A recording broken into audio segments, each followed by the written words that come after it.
When I made my first game, I thought everything had to be perfect. Every line of code, every pixel, every single sound, I obsessed over it. I'd fix one tiny thing and that would lead to 3 more. What should have been a small project turned into months of overthinking. And when I finally realized it, I wasn't even proud. I was just tired. And that's when it hit me. The point of your first game isn't to make something amazing. It's to learn how to finish. Because the second you finish, you realize something crazy. Your next game gets better 10 times faster. The point I want to make in this video is that you learn game development by making games. And that might sound painfully obvious and you might want to click off, but a lot of people, likely including you as well, get it so wrong. They don't understand that to improve something, you have to do that thing. You can't do another thing. Like if I were going to improve at basketball, would I play basketball or would I play football? Well, I'll play basketball, obviously. But a lot of people that don't even make their first game due to perfectionism. They think that they need to get much better before they can even make their first game, that they aren't good enough yet. They just waste months or even years, honestly, on watching tutorials and just making prototypes. And that's all due to perfectionism. To improve your game development, you need to develop games. It's painfully obvious. You aren't a prototype developer, you are a game developer. You need to make full games. You can think of it like this. You don't become a cook by just cutting onions. You learn by making full meals, even if they're bad at first. And the onions in this case, that's prototypes. You don't learn by constantly making prototypes, you need to make full games, even if they're bad. Because in our first game, we're going to do so many things that we wouldn't do in a prototype, like just releasing it, planning for the release, everything about just releasing something to the world is completely different from a prototype that we just have on our PC or we just upload or send to our friends, whatever. It's two completely different things. And in our first game, we're going to make so many mistakes that we wouldn't have made in our prototype.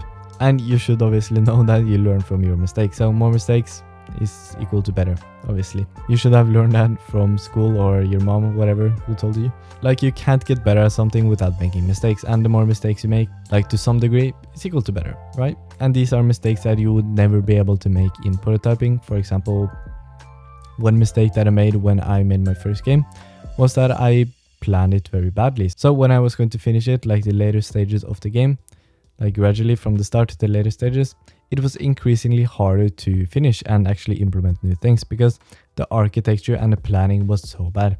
So I learned the importance of planning. Something I also learned was the importance of marketing early. So what I did wrong was that I only marketed once the game was actually released.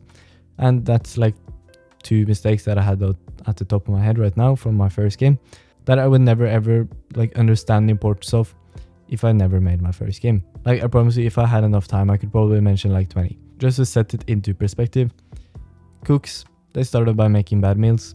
Simple as that. They don't start off by making like Michelin star meals. It's not how cooks start. Cooks start by making bad scrambled eggs when they were kids, like 5 years old. And then they gradually improve from there. Painters, they start by making bad paintings. No one starts off by making masterpieces. Musicians, they start off by making bad songs. Simple as that. And if you want to release your first game as quickly as possible and remove all of the overwhelm and confusion, Smartini gives you a proven 60-day roadmap to actually finish and release your first game, even as a complete beginner. All of this in only 60 days. It removes all of the overwhelm, all of the confusion, so you just have a step-by-step teacher that can guide you through the way of releasing your own game. It's not going to be like all these other courses and tutorials where you just get information, because information, that's free. You can ask ChatGPT for that information. You can ask ChatGPT for information on how to program. I don't need to teach you how to program. What I'm going to give inside of Smartini is a proven step-by-step framework on how to actually release your very first game. Not even to mention all the other bonus modules as well. You get the Smartini prototype challenges, 60-day release blueprint. I have it on my screen here. AI for game dev guide, productivity workflow, game dev Notion template, all these other bonuses, personal help from me, community, all of these things. Get inside of Smartini. It's going to help you a ton, I promise you. So if that sounded interesting, click the first link in the description. But there is something that you need to understand. This should be rooted deeply into your brain, so listen closely. The problem is perfectionism. Everything about this, perfectionism. And perfectionism, it makes you not finish your games. Simple as that. I'm a perfectionist too. I was 90% perfectionist on my personality test, if that says you something. Very hard for me to release my first game because I know it wasn't perfect, and in fact it was really bad.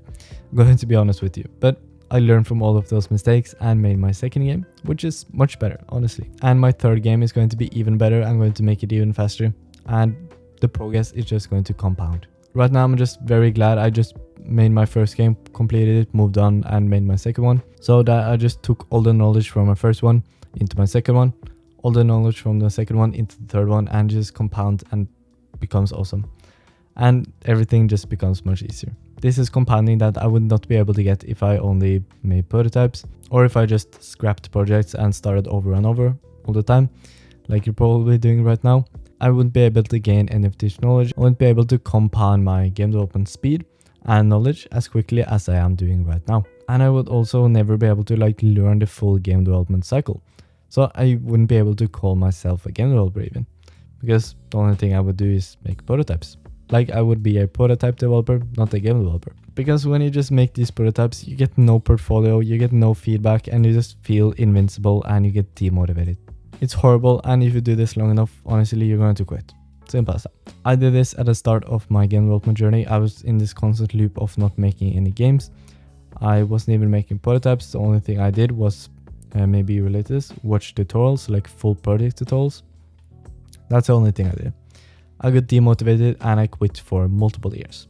Now I just dropped my ego and now I make games. Because perfectionism might protect your ego short term, but it steals your long term skills.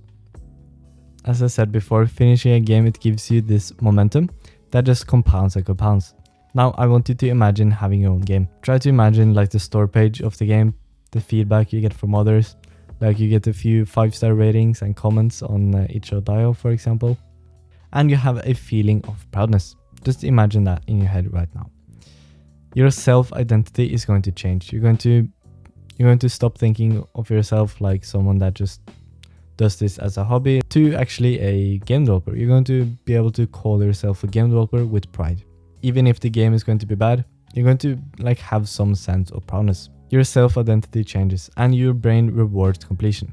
One finished game is going to be proof that you can do it, and it's going to be motivation and knowledge for the next one. Not even to mention the motivation and knowledge that you get from feedback from others. That's maybe the best thing about releasing your game, not just having it on your file on your PC. Feedback from others is awesome, even if it's just your family, your friends, or someone online that actually reviews games and can give you good reviews. I think that's an awesome thing that can skyrocket your progress. Not even to mention the other benefits of just making a full game itself. You also get feedback from others, you can release it, and that has so many benefits as well. Each game just makes the next one much easier. You get more confidence, more skills, and you get less fear. You get less fear and less perfectionism. All of these beliefs and problems that you had before just slowly vanishes away. So after hearing me talk about how awesome finishing your first game is, you probably want to know how to do it, so I'm going to tell you now. I made a program specifically for this, Smart Indie, as I said before, but I'm going to tell you short. And the first step is going to be to just gain small wins. So what I want you to do is just finish the smallest game you could possibly do. If you actually aren't at that level where you're able to make games, honestly, you can't make games physically, because you don't have the skills or knowledge yet, then I recommend you start off by making small prototypes. But if you actually think that you have the minimal amount of knowledge that you need to make a full game and release it and finish it, that's a key part, like we preach inside of Smart Indie, then just find the smallest possible game idea that I can do and make a core game loop out of it. So for example, just focus on one mechanic, make a main menu, make a start menu, make a pause menu, make a high score system, a little store even if you have time for that.